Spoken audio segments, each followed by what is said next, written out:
జనసేన అధినేత పవన్ కళ్యాణ్ తో భేటీ అనంతరం సీఎం చంద్రబాబుకు కొన్ని విషయాల్లో ఫుల్ క్లారిటీ వచ్చిందట.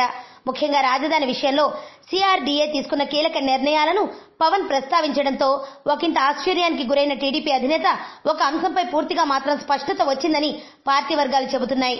ముఖ్యంగా పవన్ కు సన్నిహితంగా ఉండే ఒక ఏపీ మంత్రిపై ఇప్పటి వరకు చంద్రబాబుకు ఉన్న అనుమానాలు ఈ భేటీతో మరింత బలపడ్డాయట. దీంతో ఆ మంత్రిపై ఇప్పటి నుంచే స్పెషల్ నిఘా పెట్టబోతున్నట్లు తెలుస్తోంది. ఆయన కదలికలను పూర్తిగా గమనించాలని డిసైడ్ అయిపోయారట. కేబినెట్ లోని మంత్రులు చంద్రబాబుకు కునుకు లేకుండా చేస్తున్నారు. ఒకరి తర్వాత మరొకరు ఆయనకు ఇబ్బందులు సృష్టిస్తున్నారు. ప్రస్తుతం గంటా శ్రీనివాసరావు వ్యవహార శైలి పార్టీ అధినేతకు కొత్త చిక్కులు తీసుకొస్తోంది.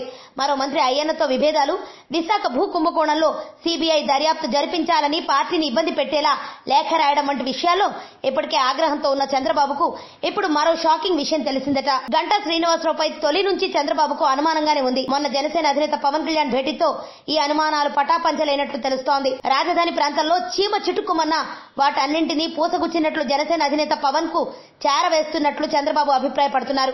సిఆర్డీఏ తీసుకున్న ముఖ్యమైన విషయాలతో పాటు రాజధాని భూ సమీకరణ సమయంలో ప్రభుత్వం తీసుకున్న నిర్ణయాలు, ఇన్సైడ్ మీటింగ్ లో జరిగిన విషయాలను కూడా పవన్ ప్రస్తావించడంతో ఇది ఖచ్చితంగా గంటా శ్రీనివాసరావు పనేనని అర్థమైందట. దీంతో గంటాపై ఉన్న అనుమానం మరింత బలపడిందట. విశాఖలో భూ కుంభకోణం కేసులోనూ ప్రభుత్వాన్ని ఇరుకున పెట్టేలా గంటా ప్రవర్తించారు. మరో మంత్రి అయ్యన్నకు మధ్య విభేదాలు తీవ్రస్థాయికి చేరడానికి గంటానే కారణమని చంద్రబాబు నమ్ముతున్నారు. గంటా శ్రీనివాసరావు తరచూ పార్టీలు మారడం కూడా చంద్రబాబును ఆలోచనలో పడేసిందంటున్నారు. సామాజిక వర్గ కోటాలో ఆయనపై ప్రస్తుతానికి ఎటువంటి చర్యలు తీసుకోలేకపోతున్నామని భావిస్తున్నారట. ఇక తన కుమారుని వచ్చే ఎన్నికల్లో జనసేన తరపున పోటీ చేయించాలని గంటా భావిస్తున్నారట. ఈ విషయం కూడా చంద్రబాబు దృష్టికి వచ్చిందట. పవన్ కు గంటాకు ప్రజారాజ్యం పార్టీ నుంచే మంచి సంబంధాలుండడంతో జాగ్రత్తగా డీల్ చేయాలని చంద్రబాబు భావిస్తున్నట్లు సమాచారం.